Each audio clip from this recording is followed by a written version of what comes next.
Good morning students. बेटा हम 10th class का 4th चैप्टर कर रहे थे क्वाड्रेटिक इक्वेशन, जिसमें हमने 4.2 एक्सरसाइज के 2 क्वेश्चंस कर लिए थे। आज हम करेंगे इसका क्वेश्चन नंबर 3। थर्ड क्वेश्चन में इसमें देखिए हमें दे रखा है फाइंड 2 नंबर्स। क्या दे रखा है हमें 2 नंबर्स क्या करने हैं, फाइंड करने हैं। 2 नंबर्स हमें फाइंड करने हैं। साथ में हमें दे रखा है वुज सम इज़ 27, उनका सम कितना है 27, and whose product is, product दे रखी है आपको इसमें 182। देखिए हमें क्वेश्चन नंबर 3 जो है इसमें हमें 2 नंबर्स फाइंड करने हैं। Was some is 27 and product is 182। तो मान लीजिए दोनों नंबर्स का सम 27 दे रखा है। कितना दे रखा है दोनों नंबर्स का सम 27। तो मान लीजिए लेट वन नंबर, मान लीजिए आपका जो एक नंबर है वो है x, तो आपका जो सेकंड नंबर होगा वो कितना हो जाएगा। देखिए दोनों का टोटल 27 है, उसमें से एक नंबर x है तो दूसरा 27 माइनस एक्स हो जाएगा। 27 माइनस एक्स, क्योंकि फॉर एग्जांपल मान लीजिए 27 है दोनों नंबर्स का सम, और अगर आपका एक नंबर है 10, 27 दोनों का सम है। एक नंबर अगर आपका 10 है उसमें से, तो दूसरा कितना बचेगा, 27 में से 10 माइनस करके 17 बचेगा ना। तो यहाँ पे एक नंबर अगर x है और दोनों का टोटल ये है, तो टोटल में से एक नंबर माइनस कर दिया हमने, तो सेकंड नंबर आ गया। नाउ अकॉर्डिंग टू कंडीशन अब दोनों की प्रोडक्ट कितनी है 182। प्रोडक्ट कीजिए first number and multiply by second number, तो ये दोनों की प्रोडक्ट है आपकी 182। अब हम इस x को मल्टीप्लाई कर देते हैं 27 से, तो 27x हो जाएगा। x से मल्टीप्लाई करेंगे तो x square and equal to 182। ये एक तरफ ले जाकर लिख दीजिए पूरा, ये माइनस का x square right hand side में जाके प्लस हो जाएगा। 27x है ये आपका माइनस हो जाएगा, और साथ में है 182 और इक्वल टू 0। ये बन गई आपकी इक्वेशन। अब इक्वेशन बनने के बाद हमें क्या करना है, फैक्टर्स बनाने ही से, फैक्टराइजेशन मेथड से इसे क्या करना है, सोल्व करना है। दो नंबर ऐसे जिनकी प्रोडक्ट हो 182, प्रोडक्ट कितनी होनी चाहिए 182, और उन प्लस है ना, प्रोडक्ट सेम साइन है, पॉजिटिव है, तो यहाँ पे दोनों को हमें क्या करना पड़ेगा, ऐड करना पड़ेगा। सेम साइन है तो ऐड करना पड़ेगा, तो कितना हो जाएगा उनकी एडिशन उनका 27, एडिशन कितना हो जाएगा उनका 27। तो देखिए 182 के हमें फैक्टर बनाने हैं 182, तो फैक्टराइजेशन मेथड से फैक्टर बनाएंगे तो कितना आएगा 2 9 जा 18, 2 1 जा 2, फिर हमारा 3 से 7 से कैंसिल हो जाएगा, ये 7 से कैंसिल करेंगे, 7 से जाएगा तो 7 1 जा 7, 2 बचेगा तो आपका 7 3 जा, तो देखिए ये तो हो गए 7 2 जा 14, और ये है 13। तो 14 और 13 ऐसे दो नंबर बनेंगे जिनकी प्रोडक्ट 182 आएगी, और जिनको अगर हम ऐड करेंगे तो कितना आएगा 27। कैसा 27 आना चाहिए ना, माइनस का, तो ये दोनों नंबर नेगेटिव होंगे, -14 -13, तो -27 आ जाएगा। लिखते कैसे हैं, first number as it is लिख देंगे, फिर इसकी जगह ये दोनों फैक्टर्स हैं 14 और 13, ये लिखेंगे माइनस का 14x माइनस का 13x, और फिर लास्ट वाला एज इट इज़। ये दोनों टर्म्स हमारी ऐसे कैसे लिखनी होती हैं, इसकी जगह दो फैक्टर्स बन गए हमारे। अब देखिए इसमें से आपका x कॉमन निकालेंगे तो यहाँ x बचेगा, माइनस ये x कॉमन निकाल दिया तो 14 बचेगा। अब यहाँ x माइनस 14 है बेटा, तो यहाँ भी x माइनस 14 ही बचना चाहिए, x बचेगा यहाँ पे, और माइनस का 14, इसका मतलब ये जो -13 है ये हमें नहीं चाहिए, तो -13 कॉमन निकालेंगे। जब -13 कॉमन निकलेगा तो यहाँ से x बचेगा, माइनस बाहर निकाला है तो ये पॉजिटिव है, इसका साइन नेगेटिव हो जाएगा, और 182 में से 13 कॉमन निकाल दिया, मतलब 13 से इसको डिवाइड किया तो ये बच गया इक्वल टू 0। तो देखिए एक फैक्टर तो बन गया ये कॉमन x माइनस 14, और एक बचेगा x माइनस 13, दो फैक्टर्स बन गए, तो दोनों की प्रोडक्ट 0, इसका मतलब या तो ये फर्स्ट फैक्टर 0 या फिर सेकंड फैक्टर 0, तो यहाँ से x की वैल्यू आ गई 14, यहाँ से x की वैल्यू आ गई 13। मतलब हमारा एक नंबर 14 होगा, या तो एक नंबर अगर आपका 14 होगा तो दूसरा नंबर कैसे निकालोगे, 27 में से 14 को माइनस करके एक नंबर आपका कितना हो जाएगा 14, तो फिर सेकंड नंबर कैसे आएगा, दोनों का टोटल 27 था, टोटल में से एक नंबर माइनस कर दिया तो दूसरा नंबर, मतलब वो दो नंबर हमारे क्या होंगे 14 और 13 ही होंगे। ठीक है, नेक्स्ट जो क्वेश्चन है हमारा, इस क्वेश्चन में हमें दे रखा है 2 कंसेक्यूटिव पॉजिटिव इंटीजर्स निकालने हैं। हमें क्या निकालना है, हमें 2 कंसेक्यूटिव पॉजिटिव इंटीजर्स फाइंड करिए। Sum of whose squares is, क्या दे रखा है, sum of whose squares is 365। Consecutive का मतलब क्या होता है, पीछे भी बताया था, लगातार। क्या होता है, लगातार। मतलब 3 है तो फिर 4, अगर 7 है तो 8, ये होते हैं कंसेक्यूटिव नंबर। तो मान लीजिए लेट वन पॉजिटिव इंटीजर, जो 2 दे रखे हैं उनमें से मान लीजिए एक पॉजिटिव इंटीजर है आपका x, तो फिर अदर पॉजिटिव दूसरा क्या होगा, ये x है तो अगला x+1 हो गया, कंसेक्यूटिव चाहिए ना। फिर अकॉर्डिंग टू क्वेश्चन क्या करना है, सम करना है, मतलब ऐड करना है। किसको ऐड करना है, वूज स्क्वायर्स। ध्यान से, कई बच्चे पहले सम कर देते हैं बाद में स्क्वायर करते हैं। यहाँ सम करना है, लेकिन सम किसका करना है, वूज स्क्वायर्स, इनके स्क्वायर्स का सम करना है। ऐसे नहीं बोला स्क्वायर ऑफ वूज सम, इसने बोला है सम ऑफ। सम करना है किसका, वूज स्क्वायर, दोनों के स्क्वायर का फर्स्ट नंबर, और फिर सम करना है सेकंड नंबर। क्या करना है, sum of whose squares is 365। अब इसको सिंप्लीफाई कर लीजिए। यहाँ आइडेंटिटी खोलेंगे, a square plus b square plus 2ab, और ये 365 भी आपका लेफ्ट साइड में ले आइए, इक्वल टू हो जाएगा 0। तो ये देखिए कितना हो गया, 2x स्क्वायर, ये है आपका 2x, माइनस का 365 है, और फिर प्लस का 1 है, तो यहाँ बचेगा -364। और देखिए 2 से पूरी इक्वेशन डिवाइड भी हो जाएगी, 2 से पूरी इक्वेशन को डिवाइड कर दीजिए। यहाँ x स्क्वायर बचेगा, यहाँ x बचेगा, और यहाँ 2 से डिवाइड करोगे ये बचेगा। देखिए 182, पिछले क्वेश्चन में भी 182 था, लेकिन यहाँ पे ऐड करके आया था, सेम साइन है ना, प्लस का साइन जब हो ना, प्रोडक्ट अगर पॉजिटिव होती है तो दोनों जो नंबर होते हैं वो सेम साइन के होते हैं। लेकिन यहाँ पे प्रोडक्ट कितनी आनी चाहिए, -182, यहाँ पे थी +182, माइनस का साइन आ गया ना, तो फिर वो दोनों नंबर डिफरेंट साइन के होते हैं। सब्ट्रैक्शन का माइनस का साइन अगर आ जाए तो दोनों डिफरेंट साइन के, तो फैक्टर वही बनेंगे पिछले वाले क्वेश्चन के ही 14 और 13, लेकिन इस बार सब्ट्रैक्ट करना है और प्लस का 1 बचना चाहिए, तो ये पॉजिटिव लेंगे और ये नेगेटिव लेंगे। तो देखिए आपके पास 1 बचेगा।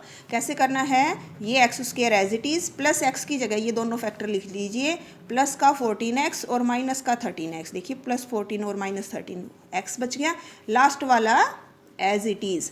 यहाँ से x कॉमन जब आप निकालोगे तो x +14 बचेगा, यहाँ भी x +14 बचना चाहिए, तो ये माइनस का 13 कॉमन निकलेगा यहाँ से, ये तो बच गया x, माइनस कॉमन निकल गया तो ये पॉजिटिव हो गया साइन, और 13 कॉमन निकालोगे यहाँ से तो 14। तो एक फैक्टर बनेगा x +14 और एक बनेगा x -13 इक्वल टू 0। या तो फर्स्ट फैक्टर 0 के इक्वल होगा या फिर सेकेंड फैक्टर। ये 0 के इक्वल कब होगा, x की वैल्यू -14, यहाँ से x की value I 13। It is not possible. क्यों, x की वैल्यू माइनस में नहीं ले सकते, क्योंकि इसने क्वेश्चन में बोला था कंसेक्यूटिव पॉजिटिव इंटीजर होना चाहिए, वो नेगेटिव नहीं होना चाहिए, तो माइनस वाला नहीं लेंगे। तो मतलब हमारा एक नंबर तो आ गया 13, और दूसरा क्या आएगा, x की वैल्यू 13, तो दूसरा 13 + 1 कितना आ जाएगा, 14 आ जाएगा। अब जो आपका नेक्स्ट क्वेश्चन है, 5th क्वेश्चन, उसमें आपको दे रखा है, इसमें क्या दे रखा है बेटा, देखो एक तो दे रखा है altitude of right angled triangle. Altitude दे रखा है 7 centimetre less than base. Base देखिए, राइट एंगल ट्राइंगल जो होती है आपकी, राइट एंगल ट्राइंगल में ये बेस और ये आपका परपेंडिकुलर, इसी को इसने क्या बोलना है, एल्टीट्यूड। परपेंडिकुलर ही आपका क्या होगा, एल्टीट्यूड। जो ये 90 का एंगल बना रहा है ये आपका एल्टीट्यूड, और ये हाइपोटेन्यूज। इसने बोला है एल्टीट्यूड जो है, परपेंडिकुलर जो है वो कितना है, 7 सेंटीमीटर कम है, लेस है, 7 सेंटीमीटर छोटा है, किससे, बेस से। और इसका हाइपोटेन्यूज जो है, ये चीज़ें इसने क्वेश्चन में बोली हैं, हाइपोटेन्यूज इज़ 13 सेंटीमीटर। हाइपोटेन्यूज 13 दे रखा है, तो हम बेस मान लेते हैं। आपका बेस मान लीजिए कितना है, x। तो फिर एल्टीट्यूड जो है, एल्टीट्यूड का मतलब है आपका जो परपेंडिकुलर है वो कितना है, 7 सेंटीमीटर लेस करना है बेस में से। तो बेस कितना है, x, इसमें से 7 सेंटीमीटर कर दीजिए लेस। अब क्या करना पड़ेगा, पाइथागोरस लगानी पड़ेगी। बाई पाइथागोरस क्या कर है, पाइथागोरस h स्क्वायर किसके इक्वल होता है, p square plus b square. तो परपेंडिकुलर कितना है, x -7 प्लस बेस कितना है, x, और इक्वल टू हाइपोटेन्यूज का स्क्वायर, हाइपोटेन्यूज कितना है 13। तो देखिए इसका अब आइडेंटिटी खोल दीजिए, a square plus b square minus 2ab फिर प्लस एक्स स्क्वायर, और ये 13 का स्क्वायर इधर आ जाएगा लेफ्ट हैंड साइड में, माइनस हो जाएगा। यहाँ देखिए x square plus x square 2x square minus 14x और माइनस 169 और प्लस 49 कितना बचेगा, माइनस 169 और प्लस 49, तो ये बच गया माइनस 120। अब देखिए 2 से डिवाइड हो रही है, पूरी इक्वेशन को 2 से डिवाइड कर दीजिए, डिवाइडिंग बाई 2 एक्स स्क्वायर बचेगा माइनस 7x बचेगा एंड 60 इज इक्वल टू 0। अब फैक्टर बनाने हैं, माइनस का 60 आना चाहिए, मल्टीप्लाई करके माइनस का 60 आना चाहिए। इसका मतलब क्या क्या फैक्टर बनेंगे, और उनको सब्ट्रैक्ट करके 7 बचना चाहिए, तो क्या बनेंगे आपके, यहाँ बनेगा आपका 12 और 5 एक्स स्क्वायर, माइनस का 7 बचना चाहिए, तो ये माइनस का आएगा बड़े वाला और ये प्लस का। देखिए माइनस का 12 और प्लस का 5 कितना बचेगा, माइनस 7 और 12 5 जा 60, तो एक्स स्क्वायर इसकी जगह हम ये दोनों फैक्टर्स लिख देते हैं, minus 12x plus 5x and minus 60, ये दोनों फर्स्ट और last term as it is इसकी जगह फैक्टर्स हो गए। अब यहाँ से x कॉमन निकालेंगे तो x माइनस 12 बचेगा, यहाँ से 5 कॉमन निकल जाएगा तो यहाँ भी x माइनस 12 बचेगा, ये दोनों सेम बचने चाहिए। तो अब x माइनस 12 और यहाँ से बच गया आपका x प्लस 5 इक्वल टू 0।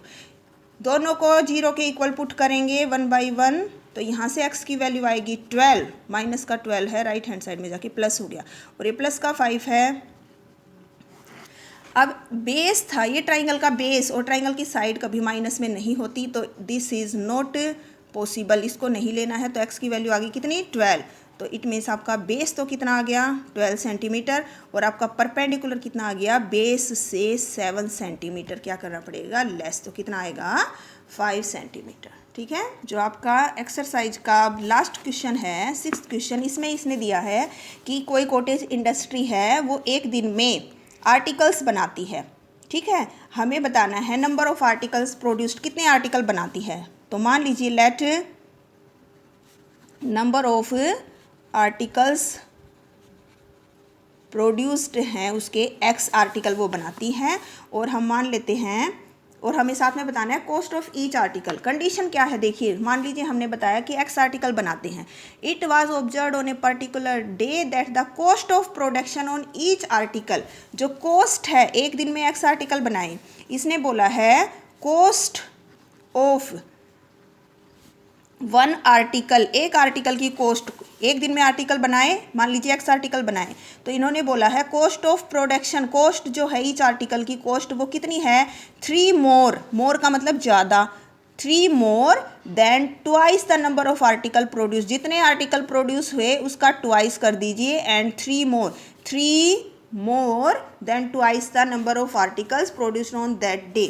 और साथ में फिर इसने बोला है total production cost of 1 day, एक दिन में टोटल प्रोडक्शन की कॉस्ट कितनी लगी 90 रुपी। देखिए आर्टिकल कितने बने x, एक आर्टिकल की कॉस्ट कितनी है, ये है 1 आर्टिकल इतने रुपए में बना, टोटल इतने आर्टिकल हैं। तो according to question total cost कैसे निकालेंगे, नंबर ऑफ आर्टिकल्स को कॉस्ट ऑफ 1 आर्टिकल से मल्टीप्लाई। देखिए अगर मान लीजिए 10 आर्टिकल बने, एक आर्टिकल 5 रुपये का बना, तो 10 आर्टिकल कितने के बनेंगे, मल्टीप्लाई हो जाएगी ना 1 आर्टिकल के कॉस्ट की टोटल नंबर ऑफ आर्टिकल से, 1 आर्टिकल के कॉस्ट की टोटल आर्टिकल से मल्टीप्लाई कर दी, और इक्वल टू ये हमारी एक दिन की टोटल कॉस्ट आ गई 90। एक दिन में इतने आर्टिकल बने थे, एक आर्टिकल इतने रुपये में बना, तो ये आर्टिकल कितने में बने इक्वल टू 90। मल्टीप्लाई कर दीजिए एक्स को अंदर, 2x स्क्वायर प्लस हो जाएगा 3x, और ये प्लस का 90 आ गया इधर आके माइनस 90। अब देखिए यहाँ पे 2 भी आ गया, तो मल्टीप्लाई करके कितना आएगा -18, यहाँ पे 2 भी आया है तो 2 9 जा 18, माइनस का 18 आना चाहिए, और माइनस का साइन है तो दोनों के साइन अलग अलग होंगे। प्रोडक्ट मल्टीप्लिकेशन किन्हीं भी दो नंबर्स को मल्टीप्लाई करके नेगेटिव कब आता है, जब एक पॉजिटिव हो और एक नेगेटिव हो। तो यहाँ पे कितना आएगा 6 और 3, 6 3 जा 18 आ जाएगा, मल्टीप्लाई करेंगे तो देखिए प्लस का 6 और माइनस का 3 तो माइनस का 18, और दोनों को जब सिंप्लीफाई करेंगे तो +6 और -3 तो कितना बचेगा 3 भी बचेगा। करना कैसे है, first term as it is, दूसरी टर्म की जगह ये लिख दीजिए फैक्टर 3 और 6, प्लस का 6x -3x, ये इसकी जगह लिखा है और इसको सिंप्लीफाई करके भी देख लेना, यही आना चाहिए आपका लास्ट वाली टर्म एज इट इज़। अब इन दोनों में से देखिए क्या कॉमन निकलेगा, +2x² + 6x, 2x कॉमन निकालिए, 2 निकल गया, एक x निकल गया, x बच गया, यहाँ से क्या बचेगा 2, 3 × 6x आप निकाल चुके हो। यहाँ से क्या कॉमन निकल रहा है, दोनों नेगेटिव हैं तो माइनस का साइन और साथ में 3 कॉमन निकलेगा तो यहाँ बचेगा x और ये माइनस है पॉजिटिव हो जाएगा, 3 3 × 9। एक फैक्टर बनेगा आपका x + 3 और एक फैक्टर आपका बनेगा 2x - 3 एंड इक्वल टू कितना आ जाएगा 0। किसके इक्वल आ जाएगा ये आपका 0 के इक्वल। ठीक है, ये यहाँ पे बेटा सॉरी ये 90 था हमारा, 9 नहीं था, कितना था 90 था, 90 था तो आपकी मल्टीप्लिकेशन 180 आएगी। कितनी आएगी -90, 92 जा तो यहाँ पे और बचना कितना चाहिए, ये आपका 3 मल्टीप्लाई कितना बचना चाहिए 3, तो ये 6 और ये नहीं बनेंगे हमारे, ये हमें फैक्टर्स फिर से बनाने पड़ेंगे इसके। 2x² + 3x और -90, 92 × 180 तो 180 के जब आप फैक्टर बनाएंगे तो ये आपके फैक्टर बनेंगे, कितने बनेंगे यहाँ पे देखिए आप 15 और 12 बनेंगे। क्या फैक्टर बनेंगे 15 और 12। तो देखिए फर्स्ट आपका एज इट इज़ लिखिए 2x², इसकी जगह ये आपके फैक्टर्स लिखिए +15x और माइनस का 12x। ठीक है, और फिर आगे -90 एज इट इज़। अब यहाँ से कॉमन निकलेगा केवल x, अंदर बचेगा आपके पास 2x + 15, यहाँ से कॉमन निकलेगा आपका माइनस का 3 तो यहाँ पे आपका बचेगा कितना, फिर 90 आएगा 90, तो यहाँ से आपका कॉमन निकलेगा 6, 2 × 12 एंड माइनस का साइन है ये प्लस हो जाएगा, 90 में से 6 कॉमन निकाला तो ये 15। एक फैक्टर बनेगा आपका 2x + 15 और एक फैक्टर बनेगा आपका x - 6 = 0।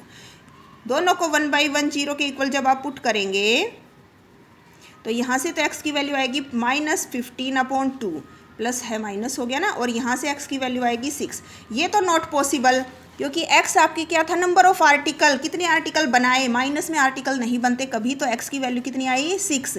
तो हमारे पास नंबर ऑफ आर्टिकल्स तो कितने बने, कितने आर्टिकल बने एक दिन में 6, और कॉस्ट ऑफ 1 आर्टिकल कैसे निकालेंगे, देखिए कैसे निकालेंगे, यहाँ पे 2x + 3, x की वैल्यू कितनी है 6 तो यहाँ पे 2x की जगह 6 और +3 तो 2 6 × 12, 12 + 3 15 रुपीज़ आपकी कॉस्ट आ जाएगी। ठीक है, यहाँ मल्टीप्लाई एक आर्टिकल आपका x मान लीजिए, टोटल आर्टिकल बने एक दिन में x, एक आर्टिकल की ये कॉस्ट है तो x आर्टिकल्स की कितनी हो जाएगी, दोनों को मल्टीप्लाई करके 90 के इक्वल पुट करना है। 90 को इधर ले आएंगे -90 तो प्रोडक्ट करके आएगा 2 × 90 -180, तो इसके फैक्टर बनेंगे +15 और माइनस के 12।